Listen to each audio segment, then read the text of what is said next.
नमस्कार मित्रांनो, माझ्या MK मॅथमॅन चॅनलवर तुमचं खूप स्वागत. आज आपण शिपाई पोलीस शिपाई भरती सोलापूर शहरचा पेपर पाहणार आहोत. चला तर मग सुरुवात करूया. त्यापूर्वी माझ्या चॅनलवर नवीन असाल तर माझ्या चॅनलला सबस्क्राईब करायला विसरू नका. क्रमांक 96. एका आयताकृती जागेची लांबी 0.05 किलोमीटर तर रुंदी 0.006 किलोमीटर आहे, तर त्या जागेचे क्षेत्रफळ किती? तर लांबी किती दिलेली आहे? 0.05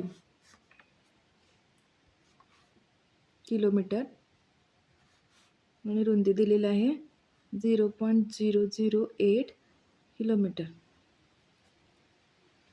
तर काय होईल? लांबी गुणिले रुंदी हा आयताचे क्षेत्रफळ.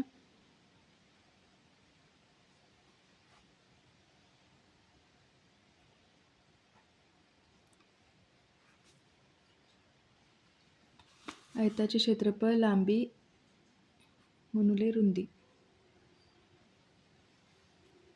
तर लांबी असेल 0.05, रुंदी असेल 0.008.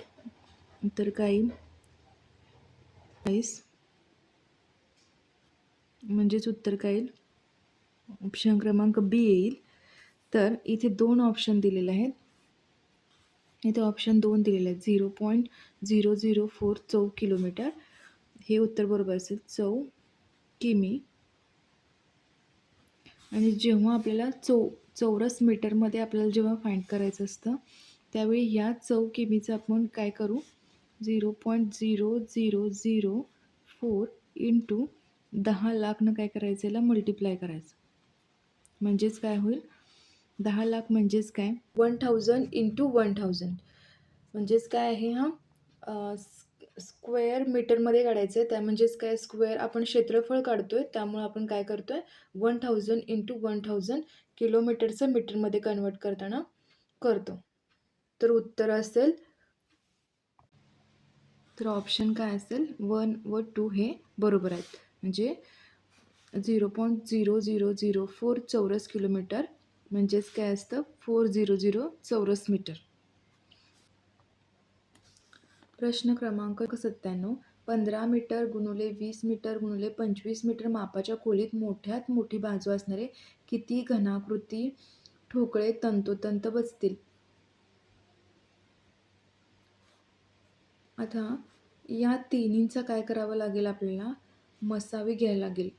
मसावी किती येतो? कारण आपल्याला मोठ्यात मोठी बाजू असणारे काढायचे आहेत. ओके. मसावी किती येईल? 15चा 5, 3 गुणिले 3. 20चं काय येईल? 5 गुणिले 5 आणि 25चं काय येईल? 25 बरोबर 5 गुणिले 5. तर यांचा मसावी काय येईल? मसावी काय येईल? 5 येईल. आता 15 मीटर, 20 मीटर आणि 25 मीटर मापाच्या खोलीत हे मोठी बाजू काय असणार आहे त्याची? 5 ही मोठी बाजू असणार आहे. तर किती घनाकृती ठोकळे तंतोतंत बसतील हे पाहायला आपण काय करणार? आता 15 जेव्हा आपण 5ला डिवाइड करू तर उत्तर किती येईल? 3. 20ला जेव्हा आपण 5नं डिवाइड करू तर उत्तर किती येईल? 4.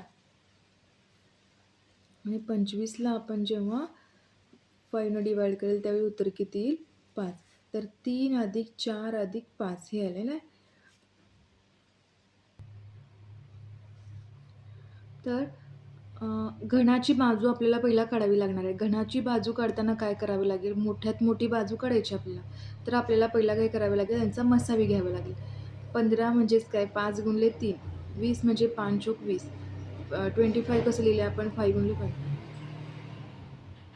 तर याचा मसावी किती येईल? तिन्हीमध्ये कॉमन कोण आहे? 5 आहे. म्हणजे मसावी काय येईल? 5. म्हणजे ही झाली घनाची बाजू. आता घनांची संख्या कशी काढायची? तर 15 पहिलं काय? 15 डिवायडेड बाय ही बाजू केली तर घनांची संख्या किती येईल? 3 येईल. 20 डिवायडेड बाय ही बाजू केली तर घनांची संख्या काय येईल? 4. 25 डिवायडेड बाय जर 5 केलं तर घनांची संख्या काय येईल? 5. मग एकूण घन किती असतील? 3 गुणिले 4 गुणिले 5 म्हणजेच एकूण घन किती असतील? 60. तर 60 घनाकृती ठोकळे तंतोतंत बसतील. ऑप्शन क्रमांक ए, 60 घनाकृती ठोकळे तंतोतंत बसतील. प्रश्न क्रमांक 98.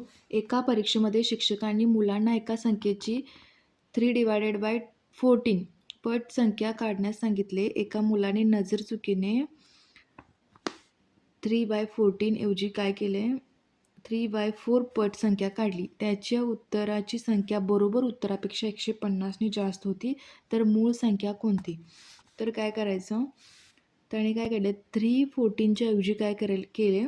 3/4 पट संख्या काढले. मग उत्तराची संख्या बरोबर उत्तरापेक्षा 150 ने काय झाले? ती जास्त झाले. जास्त झाले म्हणजे काय असणार आहे? त्याने घेतलेलं आहे ते 3/4x घ्यायचं. 3/4x आणि काढायची काय होती? 3/14x म्हणजेच 3/4 जास्त झाली आहे, त्यामुळे काय होणार आहे? 3 पट जास्त असणार आहे. म्हणून 3/4x मायनस 3/14x उत्तर काय असेल? आता यांचं काय करायचं? आपण बेस समान करून घ्यायचा. बेस समान करताना आपण काय करतो? 4च्या टेबलमध्ये 28 आहे, 14च्या टेबलमध्ये 28 आहे. मग कसं करायचं? 28 × 3/4x minus 28 × 3/14x divided by 28. वरती 28नं मल्टिप्लाय केलं म्हणून खाली पण काय करायचं? 28नं मल्टिप्लाय करायचं. आता उत्तर काय येईल? 4 7 28, 14 2 28, 21x मायनस 6x डिवाइड काय होणार? 28 डिवायडेड 150. उत्तर काय असेल? तर काय? 15x डिवायडेड बाय 28 150 म्हणजेच काय असेल? 150 × 28 डिवायडेड बाय 15. आन्सर काय असेल? 280. म्हणून काय उत्तर येईल? 280. पर्याय क्रमांक डी, 280 ती मूळ संख्या असेल. प्रश्न क्रमांक 9. S2 5/6 हे काय असणार आहे? समान गुणोत्तराचं चिन्ह आहे. म्हणजेच समान गुणोत्तर 8 डिवायडेड बाय 7 त्याच्याबरोबर काय येईल असं सांगितलं. पहिलं आपण हे सॉल्व करून घेऊया. म्हणजेच काय येईल? 2 डिवायडेड बाय 3, 5 डिवायडेड बाय 6 याचं काय असेल? आपण असं लिहून घेतलं तर याचंच कसं होईल? 2 डिवायडेड बाय 3 इंटू जेव्हा डिवाइडचं जेव्हा मल्टिप्लाय होतं त्यावेळी काय होतं? 6 न्युमरेटरला जाणार, 5 डिनॉमिनेटरला जाणार. 3 2 जा 6 म्हणजे आन्सर किती आलं? 4/5. 4 डिवायडेड बाय 5. आता ही संख्या डिवायडेड बाय इथं असणारी संख्या त्याचं उत्तरसुद्धा काय असणार आहे? हेच असणार आहे. आता आपण कसं लिहूया मग? म्हणून कसं लिहायचं? Divided by x divided by 1 is equal to 4/5. आता उत्तर कसं येईल? 8 डिवायडेड बाय 7. आता x इथं न्युमरेटरला आहे, 1 डिनॉमिनेटरला आहे. आता जेव्हा हे डिवाइडचं मल्टिप्लाय होईल त्यावेळी काय होईल? 1 न्युमरेटरला येईल, x काय येईल? डिनॉमिनेटरला येईल. याचं काय होईल? 4/5. म्हणजेच कसं होणार? 1/x is equal to 4/5. आता हे इकडं मल्टिप्लाय आहे, जेव्हा हे इकडं जाईल तेव्हा 7 काय होईल? वरती येईल, न्युमरेटरला येईल, 8 काय येईल? खाली येईल. 4 1 जा 4, 4 2 जा 8 म्हणजेच उत्तर काय येईल? 7/10. आता काय सांगितलं? 1/x इज इक्वल टू 7/10 म्हणजेच x काय असेल? x असेल 10 डिवायडेड बाय 7. 10 divided by 7. पर्याय क्रमांक बी 10 डिवायडेड बाय 7 असं असेल. प्रश्न क्रमांक 100.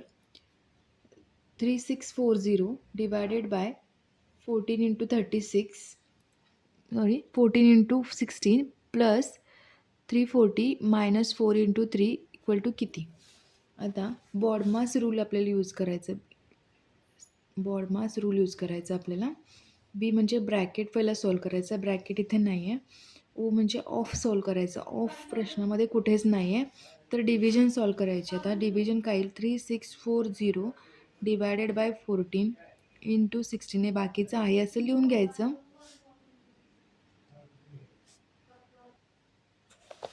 तर उत्तर काय असेल? 14 2 28, 8 उरले, 14 14 किती आले 260 गुणुले 16 अधिक 340 वजा 12 म्हणजे ते काय होणार. आता मल्टिप्लिकेशन घ्यायचं.